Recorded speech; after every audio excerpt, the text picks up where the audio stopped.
In today's video, I'm going to continue sharing my Barebow experience, my Barebow learning experience, and I'm going to attempt to tune my bow again today. I've changed a few things on my setup, and I'm ready to see if it's going to make a difference and make tuning a little bit easier and potentially see a different outcome on where I was from the last video. For those of you that are new here, my name is Jake Kaminski. I'm a two-time Olympic silver medalist in the sport of archery, and we're going to make this channel a great resource to all types of archery. So if you haven't yet, hit that subscription button and the notification bell. That way you're notified every time a new video is uploaded. I'd appreciate it. Alright, so today I'm going to shoot at 30 meters here with a 30 meter crawl with an arrow that has my point on somewhere, if I had to guess, in the 75 meter-ish range with this Barebow setup. They are shorter arrows, they are light arrows, and I'm shooting about 40-ish pounds, give or take. So it's not necessarily set up for anything in particular, but due to a lot of recommendations of what I saw posted on the comments of my video, where I was attempting to tune this for the first time. If you haven't seen that video yet, by the way, there's a link in the description below, plus I'll put a card at the top here. If you're up for a laugh, I would watch it. Anyway, I used some of the suggestions and comments of that video to adjust my setup some. You know, basically everybody said, hey, don't even worry about it, just crank your nocking point and make it work, especially even with a 30 meter crawl at 30 meters, because it's sort of a middle range of what I've been shooting lately. And they said just do that, that'll actually reduce your crawl a lot too. So it should shorten the point on distance. So I want to see how much that would actually change things. On top of that, I put a different rest on the bow just to see, because there was some recommendations for it. This is the Spiga rest, the micro adjustable one, and I'm going to see if that changes how the arrow potentially bounces off the rest with such a deep crawl here at 30 meters. So I've already put 2 turns back on my bow. My tiller is set to a 1/4 inch negative where I would like it to be, and my brace height's just a little low, so I'm going to make sure to crank that back up first.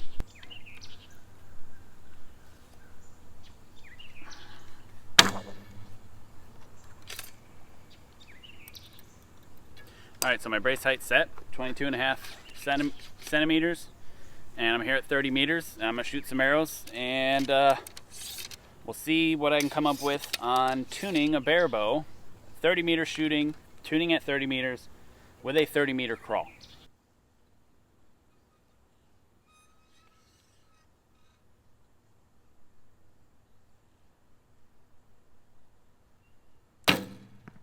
I'm going to shoot a couple of arrows to warm up and make sure I have my crawl down, because with the adjustment it changes, it's all off now, especially with the arrow rest change, the vertical height, lots of stuff has changed, so I need to get my point on back on.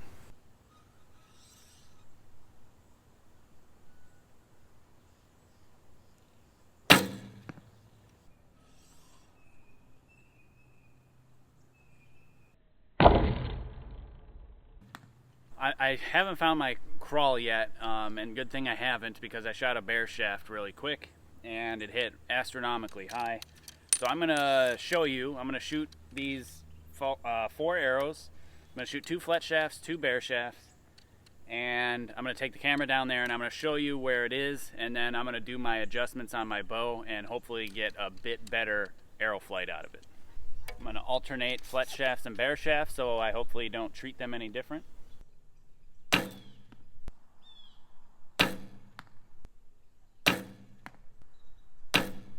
Alright, I'll take it down there and we'll see what type of changes I'm going to make. Okay, so as you can see, my flet shafts are nowhere near the middle. It's actually not important at all when you're tuning your bow to have your flet shafts hitting in the middle. As long as you're aiming at the same place, as long as your crawl's the same, as long as all that stuff's the same, it doesn't matter where anything's hitting. All that we're doing is looking at the difference between where the bear shafts land compared to flet shafts. And so what this is telling me is that as the arrows are coming out of my bow, they're coming out nock low and they're launching up like that. And what that is easily fixed by is just by raising your nocking point.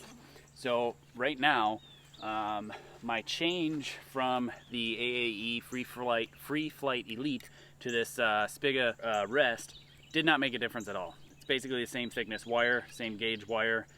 This one has a hook on it, whereas the other one, I do not have a hook on it. Somebody sent me this rest to play with, and I'm going to send it to them afterwards, so I am not going to be cutting the hook off as if it were my own rest. So what I'm going to do is I'm going to crank my nocking point up and see what happens to my difference between these two. Obviously, I'm also a little bit stiff. I'm hitting towards the left here with my bear shafts, so I will adjust that. If you're interested in trying to decipher where your flet shafts and bear shafts land different to each other to help tune your own bow, I'll put a link in the description below, plus a card at the top here on where you can find information on how to set up and tune your Barebow or set up and tune your recurve using bear shaft shooting to be able to have a better performing setup. So I'll have links set up for you guys. Now, what I'm going to do is I'm just going to crank my nocking point up, and I have adjustable nocking points on this bow as it is. So I'm just going to spin it up a fair amount, roughly, I don't know, I'd say 2 to 3 millimeters or so. So I spun it up, check my nock fit really quick, and see, I had it at a 1/2 of an inch above center, the top nock a 1/2 inch above center. And right now I am about an 1/8 of an inch above that. I'm going to make it go all the way up to an 1/8 of an inch above that. Now I'm at 5/8 of an inch above center, which is equivalent to about 17 millimeters or so. So I'm going to try that and shoot again at 30, do the same thing, and we'll see what happens. I'm going to leave the camera down here this time and shoot from 30, and we'll see where they land different, hopefully.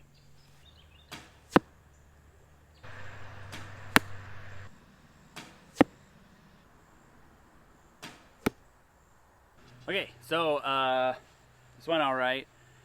Still a bit stiff and still very high with the bear shaft, so I'm going to crank it up even more. I'm going to go up another probably 1/8 of an inch. And this is somewhat to be expected, because what I've found on tuning, especially a recurve, is that it's kind of like a parabolic shaped curve. Like when you're just a little bit off a tuning, your impact points don't differ very much. But when you're really far off, you really don't start to make progress until you really start getting close to what tuning is supposed to be, or where your setup is supposed to be for the proper tune. So this is to be expected. I'm going to adjust the nocking point first and then do the weak stiffness. So you know, you can do both at the same time, but for the purpose of this video I'm going to do one at a time, just to show you the difference and show you how adjustments, you know, make changes, and how much you have to make changes sometimes, and how far outside of what is acceptable or normal sometimes you need to go depending on your individual setup. So now I am 3/4 of an inch above my arrow rest with the top nocking point. It's about 19 millimeters, give or take. So you can see it's way up there. You know, I'm touching the rest where the arrow does, way up there. So it is what it is, and maybe that's what I need. So I'll do it again. So I already lessened my crawl a 1/2 of a mark on this Yoast tab, so I'm now going to lessen it a full mark, which is great. Then I'm crawling less and should be a bit more comfortable on my fingers on close distances, and it'll bring my point in, or my point on distance much closer. So I'm happy about that. That's really high.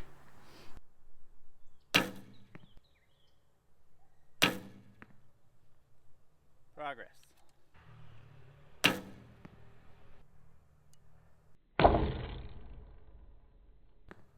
So somewhat as expected, it's actually working. Made a little bit too big of a change. As you can see now, the bear shafts are slightly below the flet shafts, and I may have taken too much off my crawl. So it is what it is. Not worried about that right now. But what's important is the nocking point starting to get dialed in. But as you can see, as the nocking point gets dialed in, your stiff weak goes way crazy, because when there's one major influence going high, you're not going to see much left to right. Once you get that major influence of up and down out, then you'll really start to see what's happening stiff weak.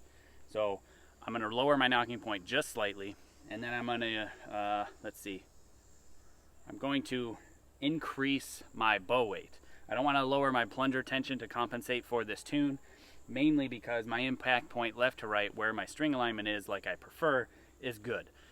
So I'm going to increase my bow weight, and hopefully that'll break the spine down enough without moving my flet shafts too far to the right.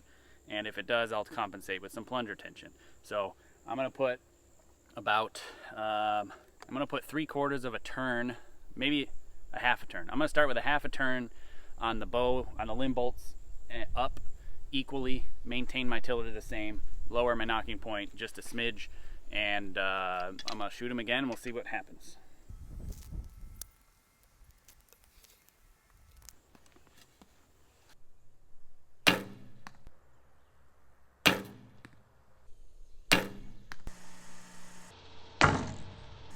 All right, so now the nocking point is even better. I'm gonna lower it a tiny bit more, but you can see the stiff weak is much better. I'm gonna maybe go another 1/4 turn because I'm gonna leave it slightly stiff at this setting, at this distance, at this crawl, because one of my viewers who commented below kind of gave me the idea of, well, if we're crawling 30 meters, we're definitely kind of in that middle range of how far we're pulling the bow back, because as we crawl less, meaning more towards the knock, we're pulling the bow back slightly further, so it's going to break down the spine. It's going to act slightly weak or weaker than a 30-meter crawl, which is deeper, less draw weight. So it's normal to see a little bit of stiffness within the middle of your crawl range. So at 30 meters, at a 30-meter crawl, I'm going to get my nocking point set like I'm working on, and then I'm going to shoot for maybe 4 inches or so stiff. So I want them to hit roughly here. And that's pretty close to where it is actually, you know, in between stiff and weak, between these two arrows. So that's pretty good for me as far as I'm concerned. So I might leave it there, although my impact point is slightly to the right with my fletch shafts. So I'll probably increase my plunger tension just a little bit to get my arrows in the center. That will then make these slightly stiffer. So I am going to go up a 1/4 turn in bow weight, increase my plunger tension a little bit, and bring my nocking point down a little bit more, and shoot them again, and we'll see what happens.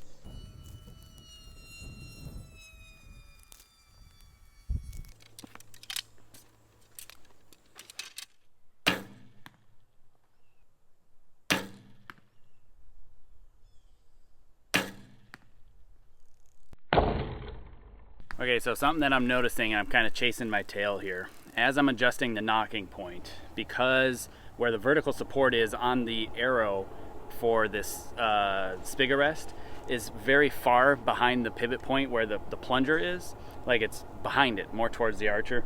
So as I adjust the nocking point, it's changing the pitch of the arrow, and therefore where the arrow shaft is located on the plunger.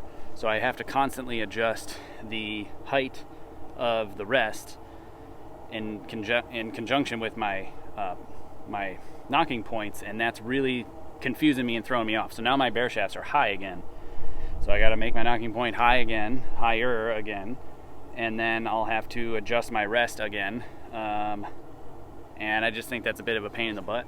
I think if I could move this rest further forward, or if the rest came out right underneath the center of the plunger tip, that wouldn't be an issue. But I'm kind of battling that right now, and so I'm unable to show you a good tune yet, but I'm going to keep playing with it, and I'll show you the end result once I get there.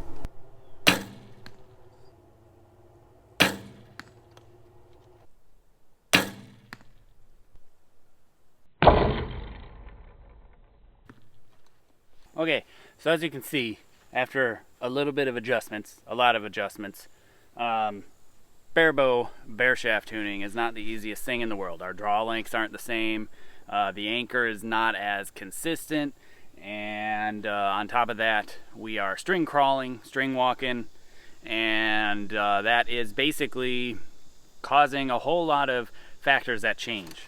So it's difficult to get a good bear shaft tune with a Barebow. This is as close as I'm ever going to get it right now at my skill level, at my proficiency. I have not been shooting nearly enough to be able to have a very consistent tune, but this is pretty close. You know, this is good enough, more than good enough for me to play with a 1/4 inch negative tiller. My nocking point ended up about 9/16 of an inch above center, which is about 12 to 13 millimeters above center. That's where the top knock is. So it's pretty high, but it worked out just fine. That also reduced about, I would say, almost a full big mark on the Yoast tab, which is nice. So that should bring me closer to like a, I don't know, if I had to guess, maybe a 60 to 65 meter point on, which is much more reasonable. So now my crawls when I'm up close won't be so deep either. So that's excellent. I think I figured it out as far as what this bow needs. And this is kind of a baseline tune for what I'm gonna do with this bow, just playing with it. And it was good enough for me. I haven't set up a dedicated bow yet. That's mine. Again, I borrowed this from somebody. Somebody was gracious enough that was gonna buy new equipment, had it sent to me so I could review it on my channel. I can give my honest opinion and honest feedback on these the Gillo setup itself. If you haven't seen those videos, there'll be links in the description below on the Gillo review series. Yeah, outside of that, my thoughts again are just on Barebow. It's just that it's a little bit more difficult than tuning an Olympic style recurve because there are so many changing factors within the setup, which is totally acceptable and expected. I didn't expect it to be easy by any means, and you know, I got it pretty close, and I think that the results show themselves on the arrow flight. You know, before I before I adjusted anything, as I shot, the arrows came out super knock low. Now they fly much better, and it's way more desirable looking as far as the arrow flight goes.